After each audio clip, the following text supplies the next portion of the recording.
are you all doing?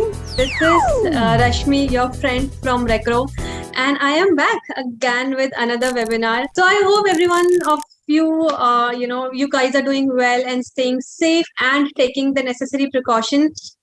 I'm Rashmi again. I'm a community manager at Recro, wherein I'm working towards building an exclusive community for developers to help you get connected with like-minded people, build your network, and grow professionally. I'll also share how you can be a part of the community at the end of the webinar. So stay tuned.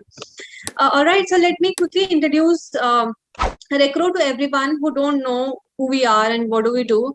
Recro is a developer-focused platform helping developers meet the right opportunity by connecting them with fast-growing startups such as Curefit, Udaan, Swiggy, Dunzo, etc.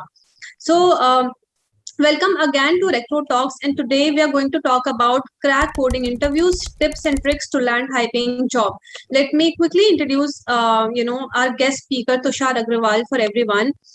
So today, Tushar Agrawal, who is the computer scientist at Adobe, he has 5+ years of experience as a software developer in the IT industry.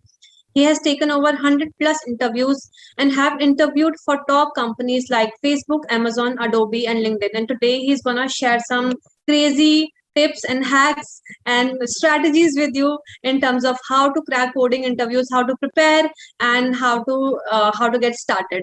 So I am really excited about it. I hope Tushar you equally are. So let's go ahead, and you can go ahead and say hi to the audience as well. Thank you, Rashmi. Thank you for introducing myself and introducing me. And thank you, Recro, for giving me this platform and giving me this opportunity to share my knowledge and my personal experiences.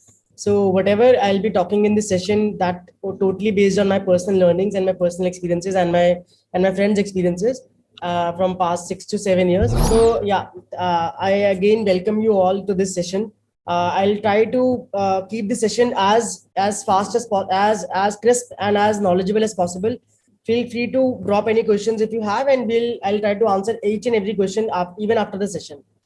So as we all know, the session is about how to crack the coding interviews or interviews of a top tech companies of Indian or maybe overseas as well. So hi guys, I'm Tushar Agrawal, and let's start the session. So what are the things that you will learn from this webinar? First we will discuss about the three key steps which will definitely help you to crack tech interviews, which I have personally prepared from my personal experiences and discussing with a lot of friends and a lot of seniors in my network. And I figured out that these are the key 3 steps that if everyone should follow these steps, then they will definitely be able to crack or maybe able to land a very good and a very good can make a good career transition. Second point is that tech interview process. Okay, what is the overall tech interview process in any product based company?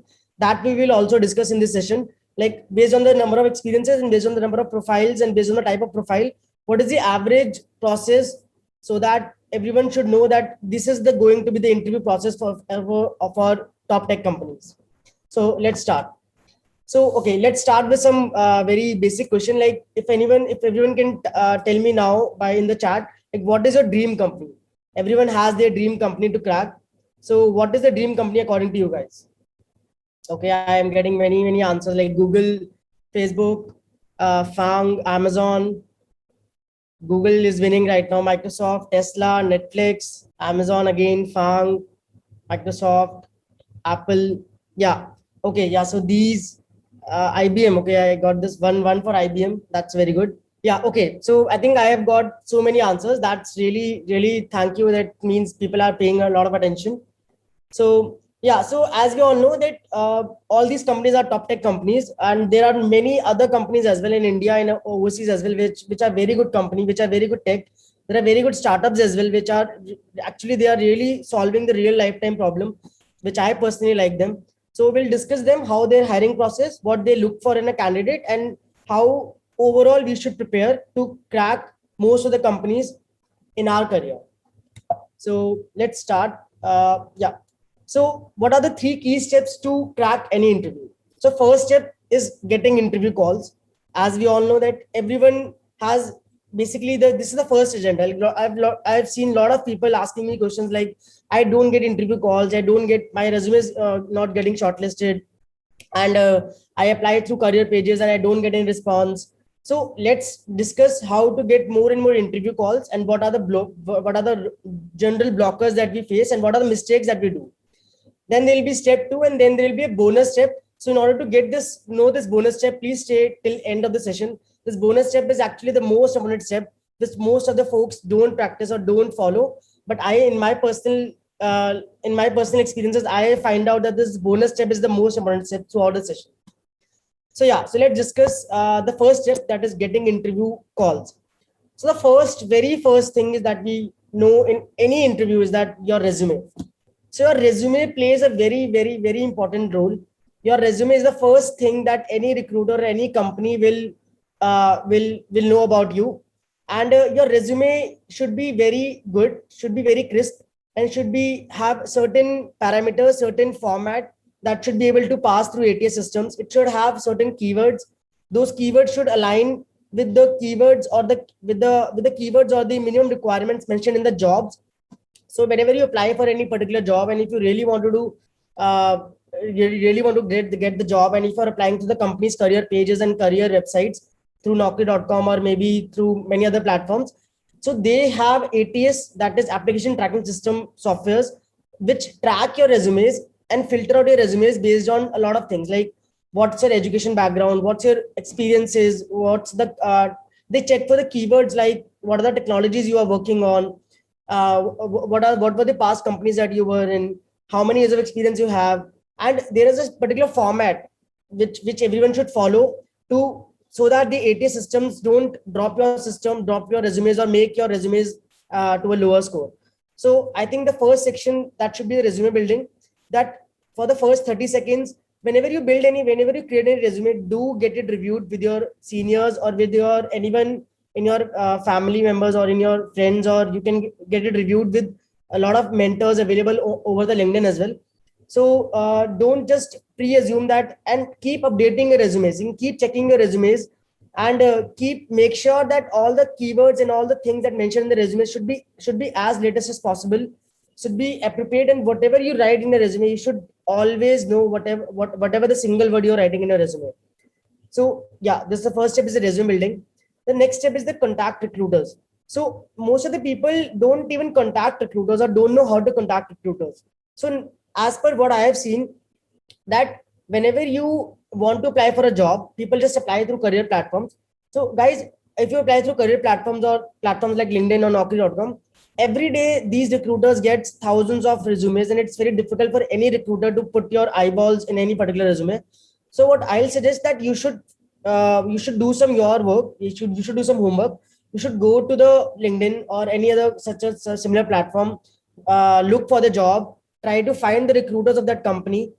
Let's say if I want to apply to Amazon, I'll go to the Amazon company page. Then I'll look for the recruiters in that profile. I'll maybe send the connection request to them, and I'll directly send out a message.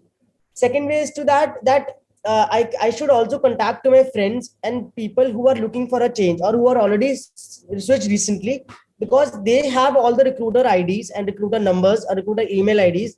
So it's very important to get those numbers and email IDs, and sending out your resume and a cover letter along with a job ID directly to the recruiter.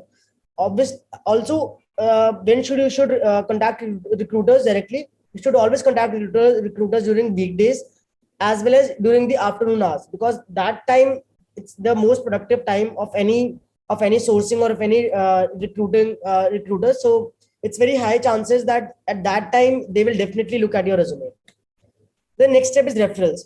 Referrals, in my experience, is the best policy to get more and more interview calls. Whenever you want looking for a change, you should contact your friends, you should contact people over LinkedIn, you should contact your seniors and directly ping them. And it's always good to ping them. It's always most of the people don't even try to ping your friends and colleagues or even random people, thinking that they will not refer you. Do guys, if anyone refers you, then it's you are making a favor to them, because they will get a referral bonus if you get selected. So never feel shy or never feel hesitated to apply for any to contact or apply for any referrals or ask for any referrals, feel free to ask referrals. In fact, feel free to ask referrals to random people as well.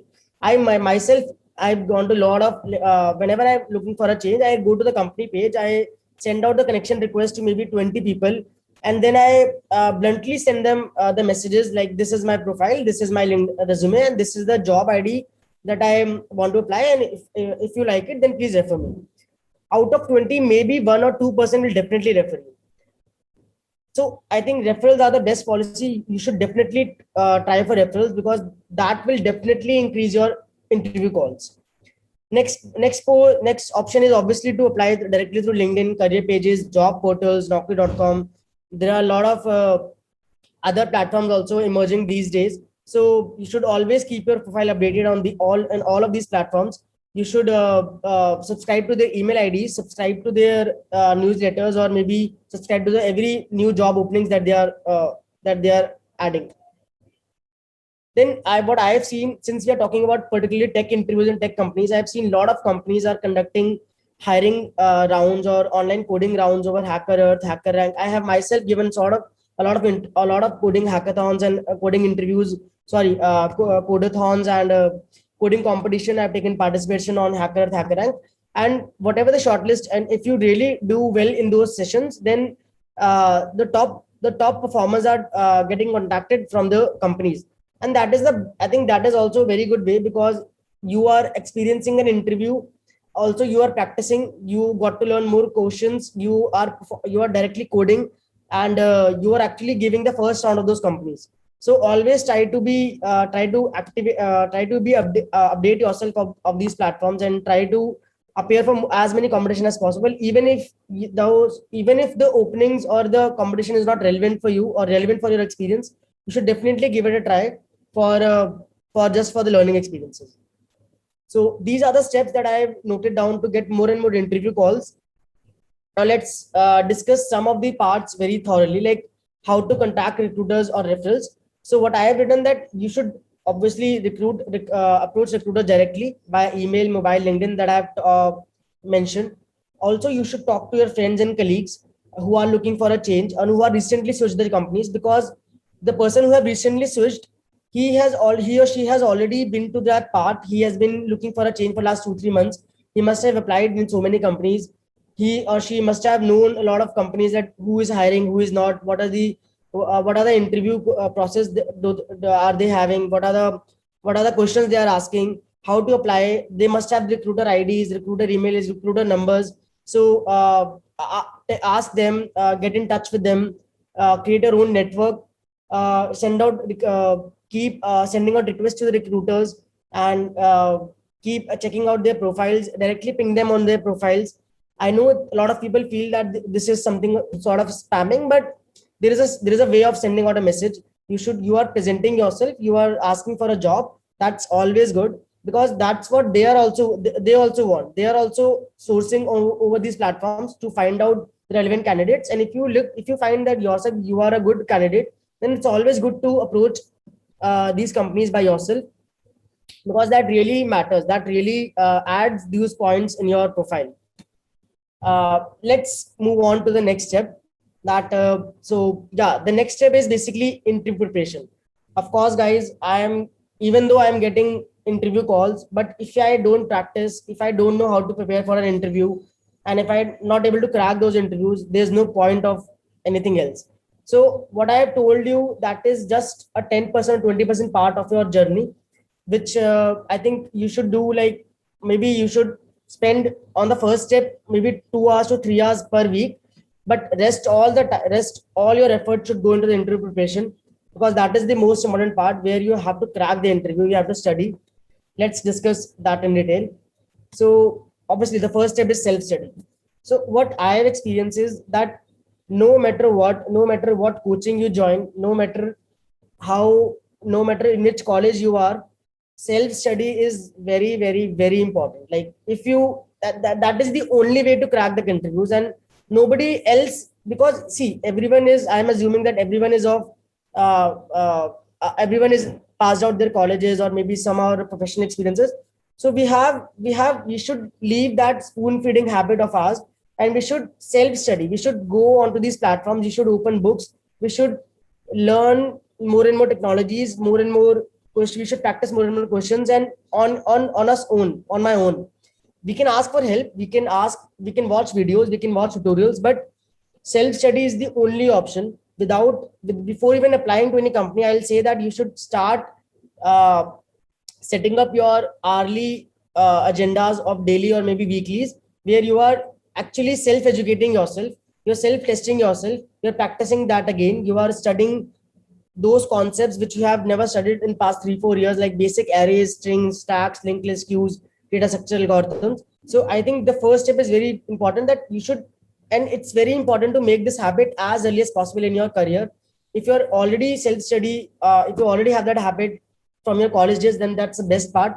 But if you want to crack good companies, and if you want to crack good tech interviews, and if you want to have good offers, then you have to make this option, because as you grow in your career, after a while nobody will tell you what to do, or nobody will tell you how to do. So everyone, you will have those challenges in your life, and if you don't have this habit of self study or self exploring or self doing research, you will end up facing a lot of issues later in the market, later in the career. So it's very important to do self study.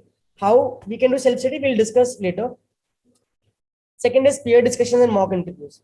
So what I have seen, a lot of people are very witty, they are very intelligent, they do practice a lot of questions, but they don't conduct mock interviews. They don't talk to their friends. They don't ask for the interview experiences, and that is where their communication skills are lacking.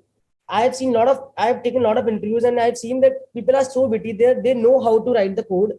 They're very good in coding, but they don't know how to communicate that approach.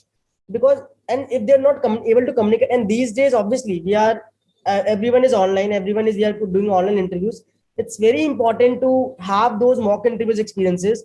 Just ask your friend, just ask anyone who is also preparing, that let's take each other's interviews and give each other's feedback. You will also know how to give a feedback. You will also know what actually an interviewer looks in any interview, or in what exactly they look in any candidate. So those things are very important, and do discuss with your friends, discuss with your colleagues, your seniors, and do have mock interviews with your friends. Now let's discuss how to do self study. Like, obviously, like, okay, everyone is saying, must be thinking that Tushar is saying that we have to do self study, but how to do self study? Like, so the first and foremost, there are very good platforms online that I personally follow: Geeks for Geeks, Lead Code, Glassdoor, Career Cup, and many other platforms as well. I think they are platforms. They are such a good platforms, and they are, and whatever the content available on these platforms are very much coming from us only, like people like us who have experienced things in their own lives, and they are going there submitting articles and mentioning what was their experiences. Now these platforms have grown so much. I've seen Geeks for Geeks. I've been practicing Geeks for Geeks since 2013, when it was just a portal of articles of coding concepts. Now it has become so much big, and I think these platforms are really really good. Just start from very basics. Even though even today as well, when I have to study a new concepts about anything in backend or anything in front end or anything in Java or any language or anything, I still go to the Geeks for Geeks, and I found really good articles, and I still keep on exploring myself. Stack Overflow is also very good article. Is also very good platform. So try to go to these platforms. Try to see what exactly you're looking for. Try to spend some time on each topic, study them, write code, practice all these things. Second is interview experiences. So a lot of time I've seen people, they don't know what to study. Like, they know where to apply. Everyone told me that they want to apply Google, Microsoft, and everything, but it's very important to first read the interview experiences of those companies, because that interview experience will tell you the rough structure or rough syllabus.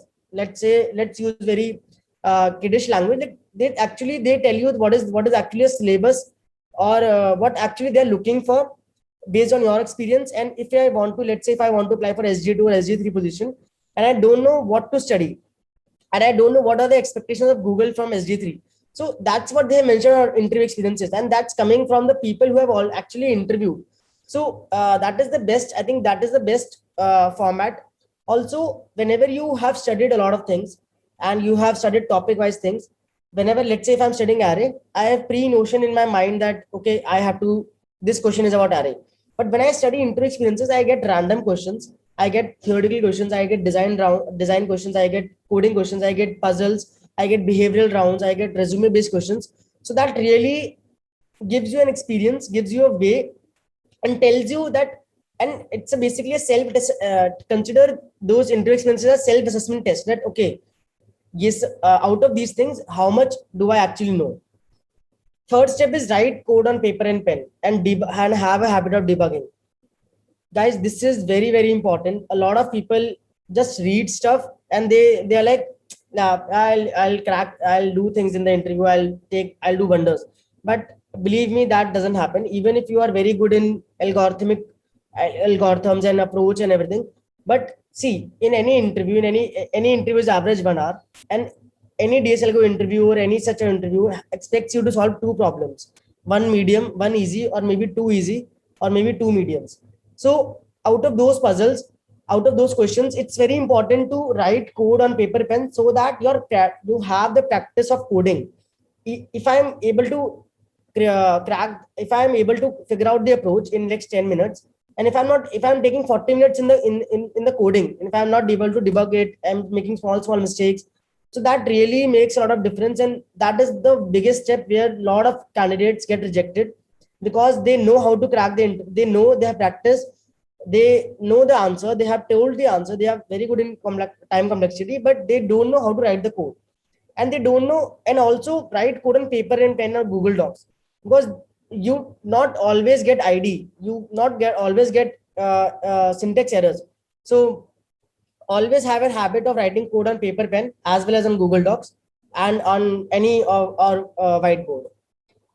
Third is okay, HLD rounds. That is, I've seen a lot of questions that people have posted, that you guys have posted before the interview, that how to crack design rounds, how to crack low level design rounds, what is high level design rounds.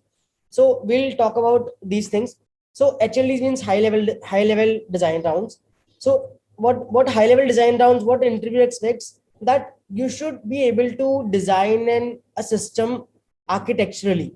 Like I should know, I, it HLD rounds never have any particular perfect answer. It's always a discussion rounds, and interviewers are always want to know that how you are approaching a problem, and what are the data points that you're considering of choosing, of taking this step. Let's say if you chose MySQL, if you decided to use MySQL versus MongoDB, or MongoDB versus MySQL, then both are okay, both are good. But the reasoning behind that, why am I using this point, that is very very important. That is what they look in an HLD round. And what I have seen, that there is a book called Grokking the System Design Interview. I think that is one of the best book that I've seen. Just go and find the PDFs, or maybe buy the book and just read the chapter 1. It's very beautiful chapter, that how to design a tiny URL website. The once you go through with that answer, you will see that there are a particular format, there are particular certain data points that you should structure your round, any HLD round. In that, if you structure your round in that way, you will be able to help, or you will be able to crack those rounds very easily.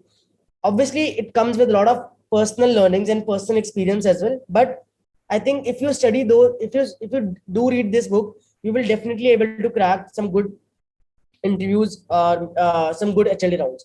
Second is low level design. So a lot of people don't know how to answer low level design.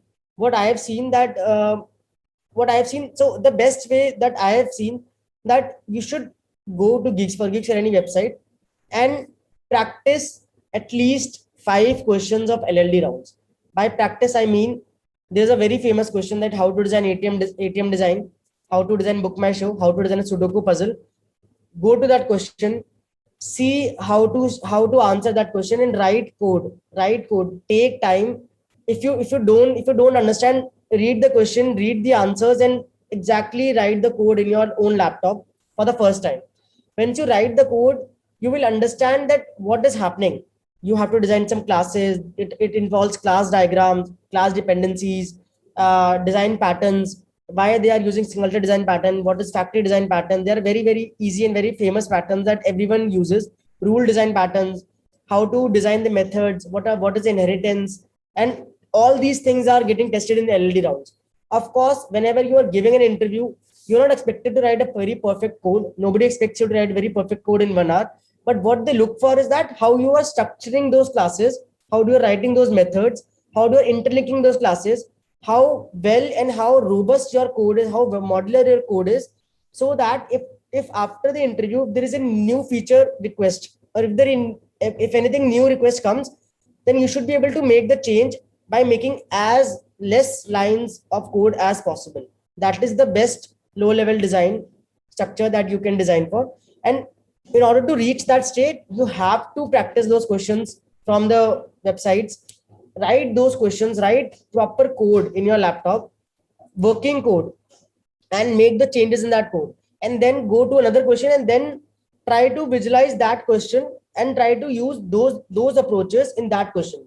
What changes will it have? It will have different rules, it will have different classes, it will have different entities, but the overall structure, you will realize that overall structure will be somewhat similar, mostly similar.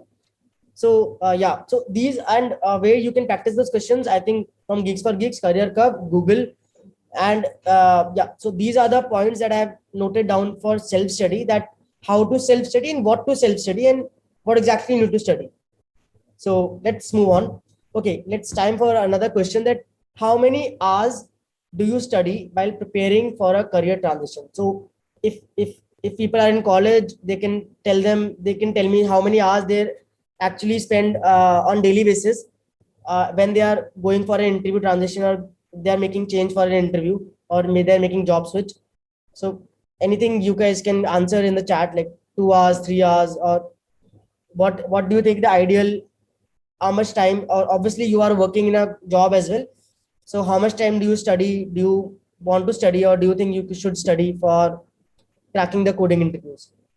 Okay, I'm getting answer like 2 hours, 3 hours, 4 hours, that's very good. 3 hours over weekend, okay, 2 to 3 hours, yeah, 20 minutes, okay, that's really optimistic, too much optimistic. 20 minutes is too less. I think you should definitely study more than 20 minutes. Okay. Okay. So I think I've got enough answers. So what I have seen that mostly people have written that 2 to 3 hours average on weekdays, and I think 5 to 6 hours on weekends. I think that's very much perfect. I think that's what exactly that's needed. You don't have to study 6 hours. You don't have to study 10 hours a day. Whenever you work, whenever you get free after work. In fact, these days everyone is doing work from home. You should study at least 1 to 2 hours daily, and you should study 6 hours or 4 to 5 hours on weekends, not in one through. You should study in sessions, like 2 hours window, then 3 hour session. And whenever you get bored of studying any single topic, just switch. Like if you are to solve too much problem solving, then you should start studying design.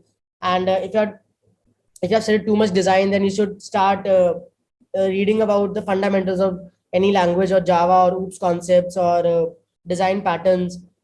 Even if you are bored of everything, then you should do mock interviews or interview experiences.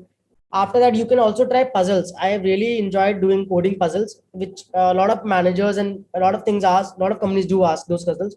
So they are really interesting. So this is how you should structure. You should not keep doing one topic at a time, a lot of time, but you should definitely study. That's the agenda of this question, was that you should study for at least 1 to 2 hours daily. So yeah, let's go on. Yeah.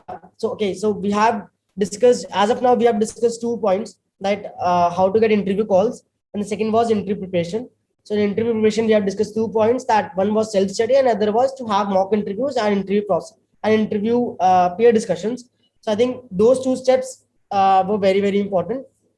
Now let's move ahead and discuss the second agenda. And still we haven't discussed the bonus step. We'll discuss the bonus step in the after this interview process. So yeah, so as per my experience, what I have seen, that in any interview experience, in any interview process, any company takes 3 to 4 rounds on an average. And what how to structure those 3 to 4, how these companies structure these 3 to 4, maybe some companies take 5 rounds. So on an average, first 2 to 3 rounds are very much coding rounds. Absolutely, you have to write code, solve puzzle, solve question, tell the approach, tell the complexity, write perfectly production ready code. It should be able to pass on all edge cases. You should be able to, it should not have any error, any syntax error. And they can be online coding test or maybe offline test, and it's a very basic elimination rounds. If you're not able to crack those interviews, you're straight away out. So I think, and what I have seen, that even if you are 7 years experience, 5 years, or maybe 10 years experience, they still have, many companies do have these 2 rounds or maybe 1 round or 3 rounds of coding rounds, because that is the very basic and very fundamentals which I have seen that you will definitely need in order to crack any tech profiles or SG profiles or similar kind of profiles. So that's what I'm saying, that whenever you do self study, you have to write code, you have to do practice of DSLGO questions, because the first 2 rounds are very basic, these rounds. And if you're not able to crack these rounds, just straight away out. Then the second section is the HLD and LD rounds. So what I have seen, that obviously you should have at least 2 to 3 years of experience, or maybe 1.5 to 2 years experience in order to have those rounds. If you are very much freshers out of college, then I think the first section should be more than enough. You will have maybe 4 rounds of coding rounds, but you will not have any such kind of HLD or LD round. But yeah, after 2 years of experience, they expect you that you have already worked for last 2 years, so you know how the industry works, what is the product development cycle, and what are the components, what are the latest technologies, how to design a system, how to write a code, production level code, which actually deploying to such big companies and servers, and actually people are using those platforms. So on an average, you will have some companies take HLD plus LLD in 1 round. Some companies have separate dedicated 1 hour interviews for HLD LLD rounds. Some may club them or may skip them. A lot of companies don't take LLD rounds or HLD rounds. So it depends on company to company. But how do you get to know all these points? If you do go to read interview experiences on different online platforms. Third section is managerial plus tech behavioral rounds. So I have clubbed all these rounds in one section, that some companies have HR rounds, some companies have managerial rounds, some companies have manager plus tech rounds, or some companies also, they also judge on the basis of your behaviors, your attitude, your way of solving a puzzle, your way of answering, your way of prioritizing the decisions, and your decision making, as well as your whether you are a good culture fit in a company or not. So this happened with me as well. A lot of people ignore the culture fit section, because I remember I have given interview in Amazon, and I really cracked all the coding rounds and HLD rounds, but I still didn't get any offer.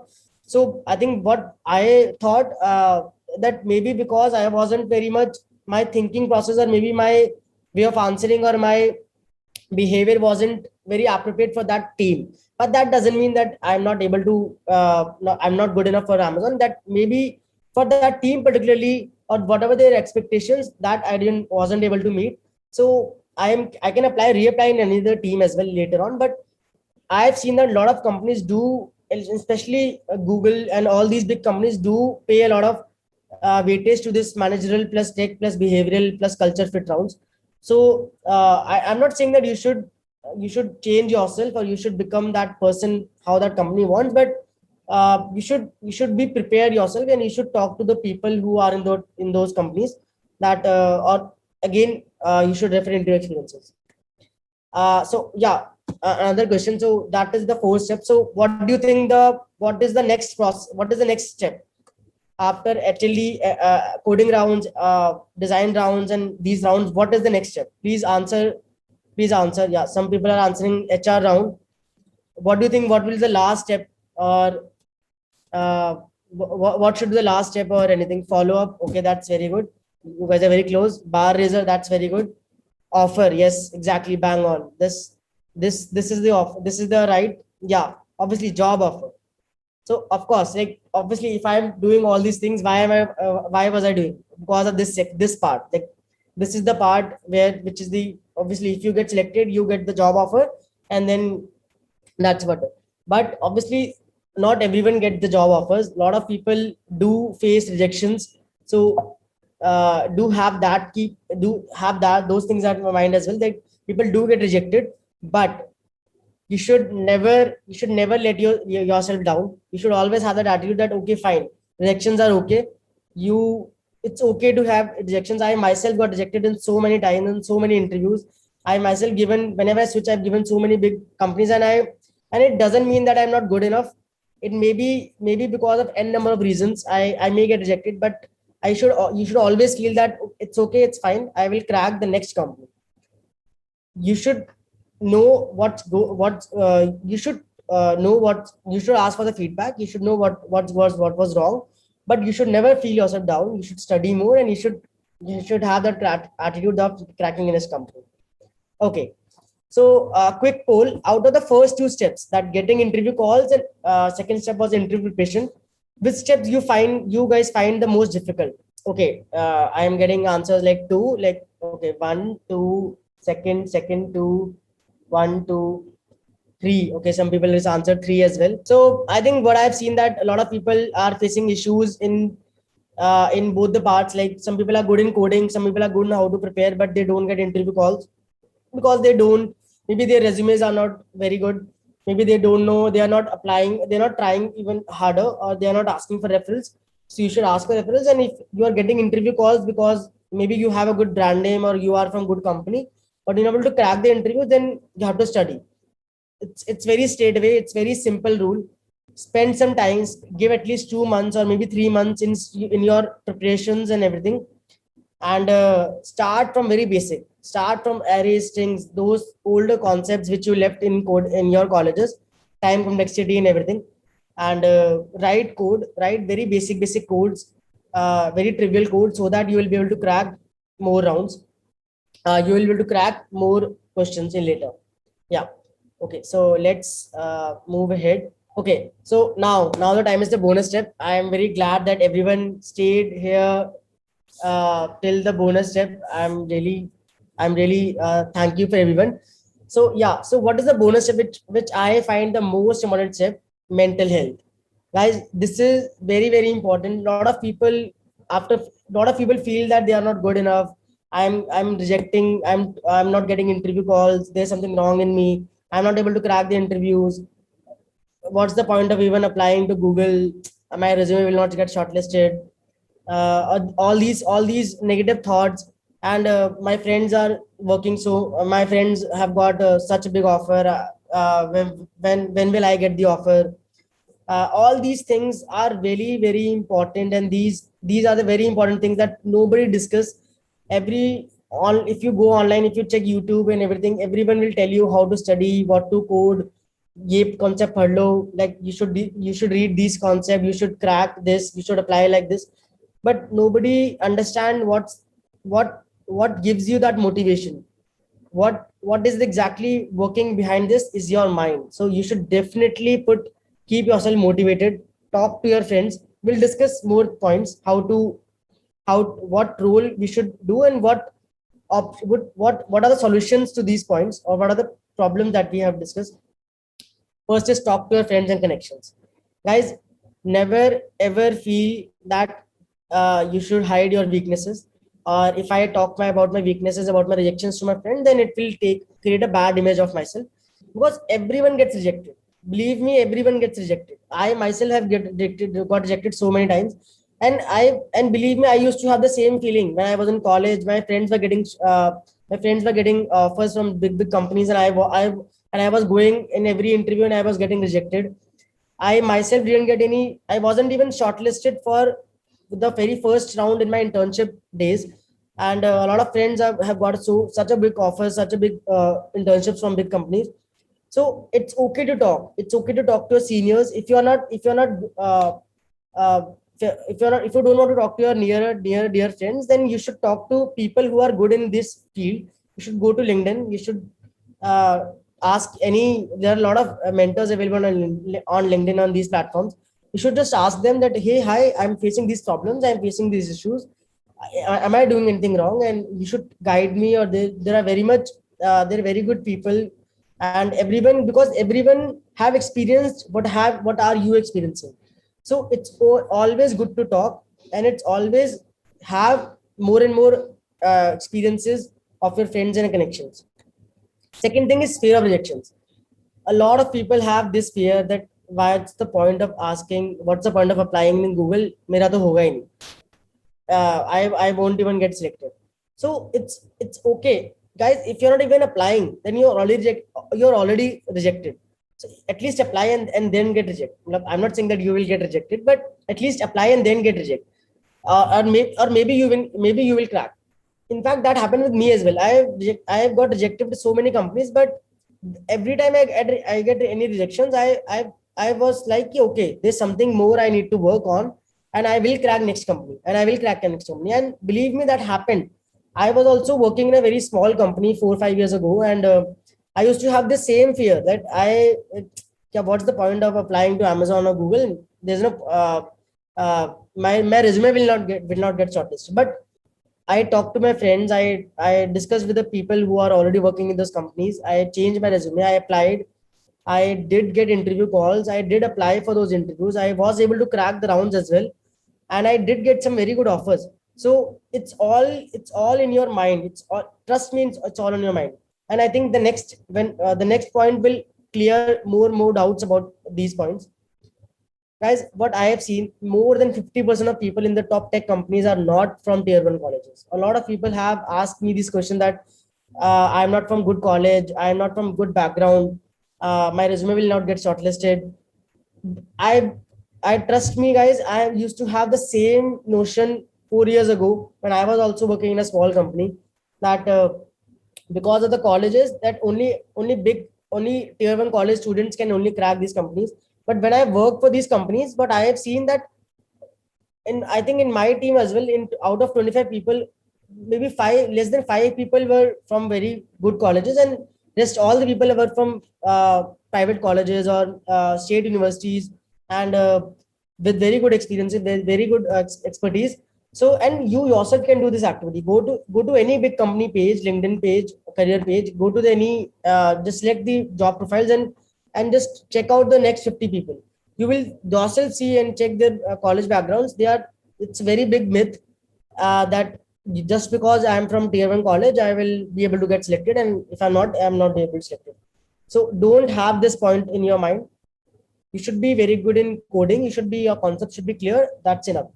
That's Trust me, that will be enough. You may face issues in getting interview calls, but it's okay. There are other ways as well. You can directly talk to the recruiter. You can ask for referrals. You can ask for random people over LinkedIn as well to get interview call. And then it's all about your expertise. I personally taken so many interviews in from mock interviews as well. Trust me, guys, I've never paid any attention to any people's college name. If I'm asking a coding question and if that person is able to crack it, that's enough for me. If I'm asking an HLD round, and if he knows how to design a Instagram, how to solve this engineering problem, that's enough for me. I don't care from which background or from which college or from which study he is coming. If he is able to crack, if he is meeting my expectations, or if he is meeting any interviewer expectations, that's all that they see. I'm telling you, this happens.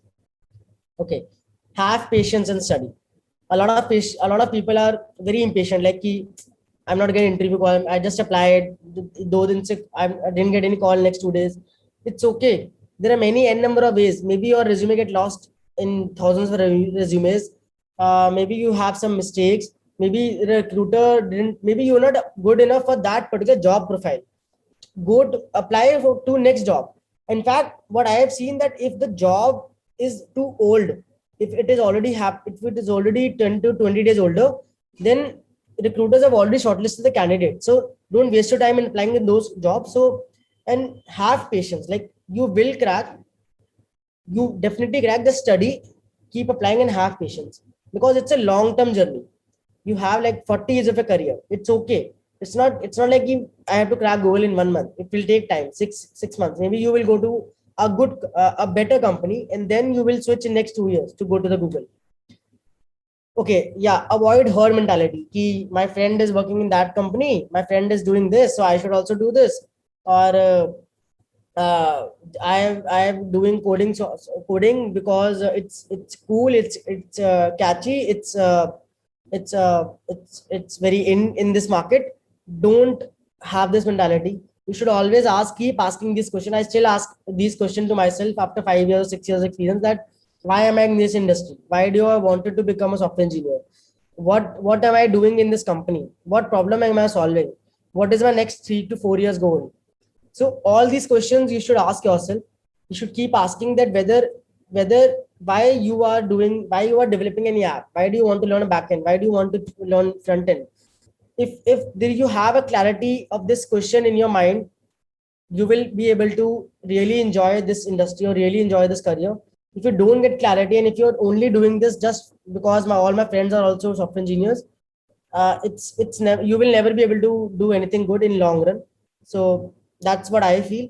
Maybe I am wrong. Please give the feedback after the session. And the last is think long term. Obviously, it's not a one day thing. You just crack the interview, you go to the Google, then what? Obviously, it will take years. It will take time for you to build your career, you build your profile, you need to learn a lot. Always think 10 years ahead, always think 20 years ahead, because this is something which is setting up your basics. And it's okay to make mistakes. It's okay to work for startups. It's okay to not uh, to to get failed sometime, but think long term. Experiment yourself in first 5 years of your career, and always think long term. Ki where do I see myself after 5, after 10 years, after 15 years? If I want to go to abroad, then I should take that path which will take me to that, which will take me closer to that path. If I want to do MS, and then do MS, then go for MS, and then work for those companies. So always think long term. So this was the bonus step where we discussed a lot of mental health points, and these are very important points. And these are the points which actually help you to crack first two steps. So have patience, don't have fear of rejections, talk to your friends and connections, uh, keep asking yourself why you're working in this industry, why do you want to become a software engineer, why do you want to work for any good company, what problem solve you are solving. Think long term. It's not a short term business, it's not a short term goal. You have already passed your colleges, you have started, you have early in your 20s, or maybe late in 20s. It's very important to get to have long term goals. And believe me guys, the last one is that don't have that notion in your mind that if I'm not from tier 1 college, I will not be able to crack any interview. Thank you guys, thank you for staying for this long session. I'm really glad that you guys stayed for such long time. uh, you can ask any questions. I'll try to we'll definitely shortlist these questions and we'll definitely answer. So sorry. So I'm also leaving my contact details here, my LinkedIn profile and my email ID and my number. If anyone wants to reach me out personally on personal levels, he or she, I'm 100%. It may take time, but I'll definitely reply. Obviously, after this, the Rashmi will send you out a feedback form, and you can also go to LinkedIn and tag your questions, tag about the session, ask your please give a feedback so that we can come up with some more sessions, and give feedback to me as well so that I can also learn more things. I'm also just like you guys, so don't worry. I'm not very much big player in this session. So I also learn all these things from my personal experiences from past 6 years, from a lot of failures and a lot of good things as well. So yeah, thank you for the session. Thank you, Rashmi. Let me just quickly go ahead with a few questions that I find very much interesting and relevant with respect to today's session. Most of them have been already answered by you, but then some questions are critical. So let me go through them one by one. So Suraj is asking, Suraj Datta has asked us. So this question is regarding making a career switch, right? So Suraj is asking, I'm working as a automation tester for an MNC. I want to switch to an Android role. What are the things I need to be aware for making this transition? And I think this is a very important question because a lot of times people have this notion that, okay, I come from this background, I don't know any XYZ stuff about the new background or the new role that I want to be a part of. So how to deal with that? Yeah, so I'll take this question to very much more generic. Like if anyone wants to switch from profile A to profile B, and it's quite a step forward, or maybe a totally different field, then how to study or how to pursue that thing. So first of all, what I'll personally recommend is that you should make the transition in the same company if that's possible. If you're working in a company, because companies generally have this option to make the transition internally, because that is very easy, because you don't have to go through with all the interview experiences. You don't have to apply again. Obviously, if I'm from a backend development, if I just tomorrow I just apply for a front end technology job, obviously the chances of me getting selected, my resume will obviously get rejected, because the recruiter will have more and more front end resumes. So why he or she will select my resume? So it's always good if you talk to a manager, talk to the friends, check out the policies, talk to HR, the same company, that if there is anything available in Android, or if I can do, or if I can pick up some Android project, that will definitely help, because that company have already trusted you. You know the people in that company, and get experience. Just work to that some Android project for next 6 months or maybe 3 months, and then once you have that something to portray or something to put up on a resume, then make a proper transition. Then you make and apply outside that company as well, because then you have already experienced that thing. And I think that is the best approach that I have experienced, that you should make transition in the same company if that's possible. I have seen people changing from development to product management, or maybe development to managers, or marketing. So but that's quite possible if I'm changing in the same company. Awesome. I think that's a great suggestion here there. And yes, it would always be easier if people have something in their resume to show that they have already worked in this profile before, even if it is for a shorter period of time. Makes sense. All right, moving ahead with next question. This is asked by Naushad, and it is about, so you, in one of the, like in your presentation, one of the key point that you highlighted was asking for referral, right, or reaching out to recruiters directly. So Nushad has a very interesting question here, is that how to approach to these recruiters, and how to basically, how to sort of, what kind of messaging should be there so that they can stand out from the crowd. So recruiters are being approached on a daily basis by hundreds of people, but how to get yourself stand out through that messaging? If you can share some tips there. That's very good question, Yeah. Masha. Thank you. So what I have seen, so obviously there are some tips and tricks. First of all, if you have the email ID or number, you should directly send out your application to the recruiter.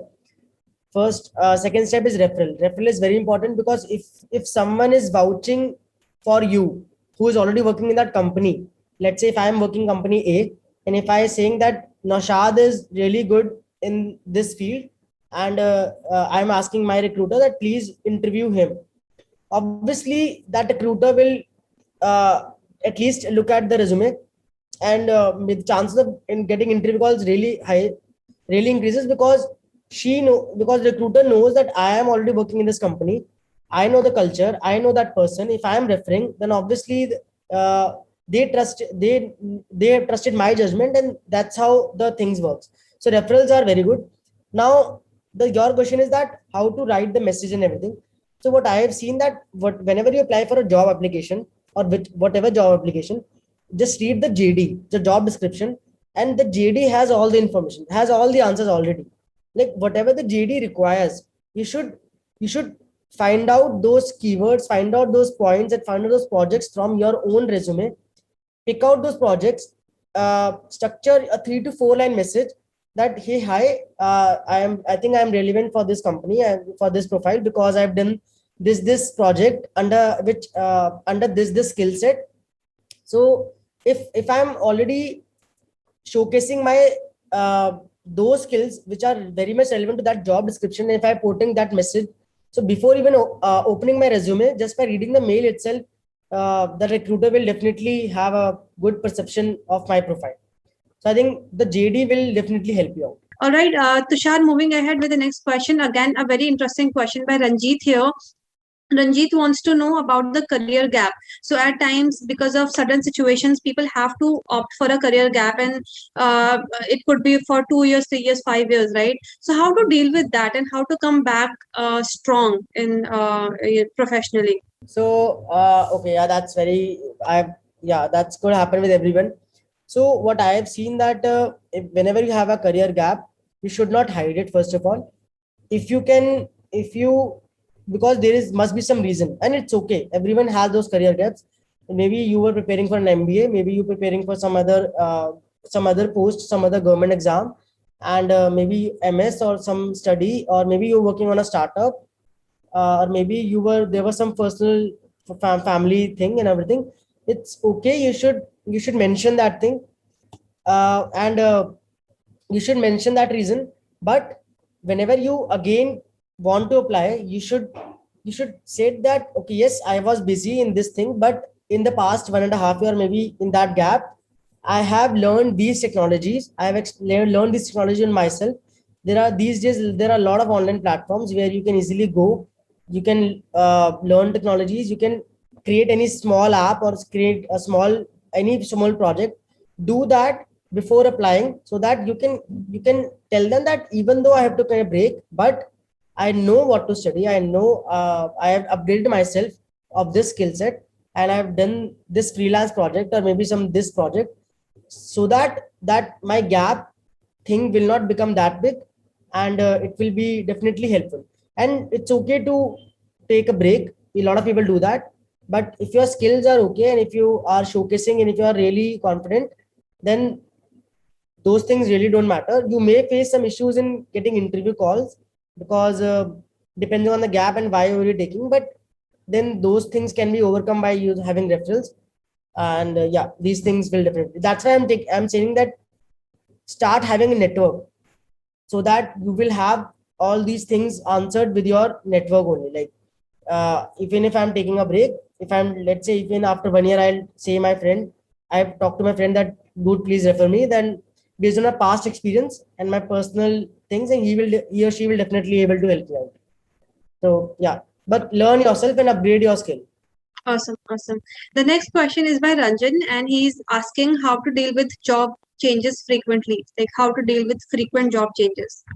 Okay, yeah. So in my opinion, frequent job changes may result in a bad impression, because if I'm, let's say, if I am, if I have my own company, or if, let's say, you have your own company, and you want to hire employees, there's a lot of cost involved in hiring and recruiting. And then you hire a person, then you uh, train that person, and if that person leaves in next 3 to 4 months, then obviously then the company has again to do everything else. So if the company has that perception that if you have done so many frequent switches, then they have some bad impression that what's the guarantee that if that person joins in my company and leaves it again. So what you should do, you should have a reason why why did you switch. It should not be just like that. You should have a particular reasons that why. Yes, there was, you wanted to relocate, maybe that's why you wanted to switch, or maybe you were having some personal life crisis, so that's why you did switch, or you were not having good enjoying that culture, or maybe something happened. You should be very much clear those things by yourself, coming out by yourself, in the mail or maybe in the message while you were contacting recruiter, because that way the recruiter will will see that point and will I think if someone will tell me from themselves, then it's okay. Like, it's okay if he does that, it's okay. But then you should also tell that what's your future perspective. But now you're looking for some stability. Now you're looking, why are you applying for my company? Because you really like the product and you are really planning to stay for long term and you really wanted to solve a problem. So if you just create your own demand, so basically you are just write that way that you are creating a demand for yourself to that company. So one good thing, Tushar, that I can see in the question section, that a lot of people have asked question, but other attendees have already answered them. So that's really sweet of you guys. I mean, you guys have been collaborating and helping each other. That's amazing. So let's take all the way our over time now. So let's take one last question, and if you guys have more question, you can connect with us on Slack, and we can answer all your questions there. You can connect with fellow developers on the Slack community that I have shared the link of in the chat, and you can get to know the answers of your questions there. So Tushar, I think a lot of these guys who are here today are freshers, right? So and they are, and I, from the questions I can sense that they have doubts in terms of what project to take, whether people are gonna let us sit in the coding, the hackathon or hacking rounds, right? So if you can share some tips and guidance in terms of how should freshers prepare for job interviews, how to get that first job, as a fresher. And of course, we all were a freshers at once, right? So from your experience, how did you start? And any tips that you would like to share with everyone? Yeah, that's very good question. So everyone, obviously, like I still remember those fresher days, and nobody used to address my resumes. Nobody used to reply me back on my mails and LinkedIn questions, because everyone used to be thinking he's just a kid and everything. And I know that feeling. I was also very much clueless that how to pursue and how to deal. So first thing, let's do a step by step. First thing is that you should definitely try for some good internships. These days, I think internships culture have grown really big. In my every company, there are a lot of small companies, there are a lot of startups and big companies which are hiring interns through different platforms. And internship really tells you that what exactly that company do. It also gives you a very small glimpse of the corporate culture, or maybe that problems that you are solving. And it really showcase, you will also learn a lot of things, that whether uh, you should be able to do this or not. If someone doesn't get any internships, then he or she, they should definitely go for the on campus placements. First of all, you should always target for on campus placements, because the competition is very less. I'm guessing there will be 200 to 300 applications in your college, and that is the only competition. And obviously, if a company is coming to a college, then the chances of getting selections are really high. You don't only have to crack that company across 200 applications. But whenever you apply off campus, you get thousands of the number increases exponentially. So second step is to obviously prioritize your on-campus placements. Try to talk to your seniors that what happened last year, how do they come, when do they come, what do they ask, what is the average process. Talk to your placement coordinator. Third question is, uh, I want to apply off campus, but I don't have any projects and everything. So what I'll recommend that you should start, first of all, create your own portfolio. That's it. Don't do any big project or something. Just start small. Create your own website. Create your own portfolio where you can just put your name, your qualifications, your resume. That's it, and then explore more. Then, whenever you do anything, just put on that portfolio. Believe me, I never did, and I am telling you guys, but I myself never did. But I've noted this down from past 1 year that I have to create my portfolio, because that is really good thing, and that is a really that always put yourself ahead of a lot of people who don't even do this step. So now projects. Okay, so regarding the projects, you should connect with your seniors, that because okay, when I was a fresher, when I was in college, the only thing that I have with that right now is my college, right? And college means alumni. So if I want to apply, or if I want to crack any interview, I'll talk to my alumni, because if a company has my college alumni, then the me chances of they contacting me increases. Because if they're hiring, if a company has a trust on a college or an alumni network, then obviously they have a notion that okay, people from these colleges are good. Just on their college background only, they will hire you, or they will contact you.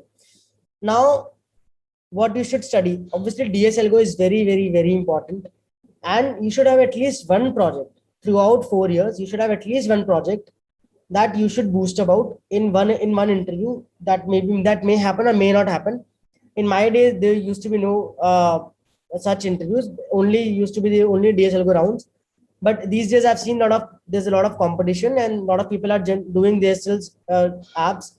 And these days, doing and developing any app or any website is very easy. There are a lot of easy frameworks available. You just have to spend some time, create very small app, very small tic-tac-toe game. That's it. Just create an app, uh, get the feel of that. You will 100% learn something, and talk to your alumni, and do at least one project. How to do that project? Start very small. Design a single website. Design your portfolio. Design a single tic-tac-toe app. It's very easy. You can do it over weekend. but start doing it. That is the only thing that I want you to. That is the only advice that I have in my for the freshers. And but yeah, study. DSL Go is like you have to the way we taught in the kindergarten na, that ABCD is for English. So DSL Go is for computer science. No matter what, no matter how experienced you are, even today, if I am looking for a change after 6 years of experience, I still have to bypass the DSL Go rounds. I still have to solve those questions that how to find a tree, how to find the height of a tree, and all those basic trivial questions. So do spend a lot of bandwidth towards those. Apply for hackathons, apply for coding contests, go for competitive coding. If Code Chef, Hacker Rank, Hacker Earth, that is the best thing that you can do from my side. Awesome. That's some great insight, Tushar. Thank you so much for that. It has been a great session, and you guys have been a lovely audience, everyone. I have thoroughly enjoyed this session, and I hope you guys have equally enjoyed and had fun. Before I wrap up the session, few quick announcements for everyone. You can join the Slack community for developers that we have in Recro. You can connect with fellow developers there, and if you have any question with respect to your profession, with respect to if you're a fresher or anything, you can ask in the community.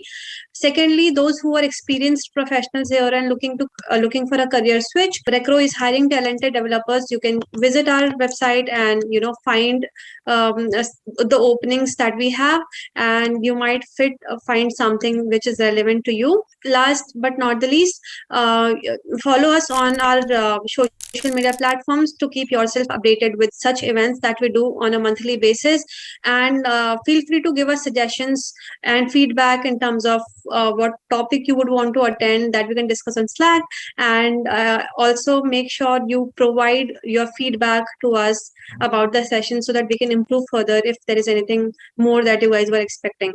On that note, I would like to thank you, Tushar, for taking out the time for the session and doing this amazing session with us. It was lovely hosting you, and the session was really fun and insightful. Thank you so much. On that note, thank you so much, everyone. Take care and stay safe. Bye, Tushar. Bye guys. Bye. Bye. Thank you.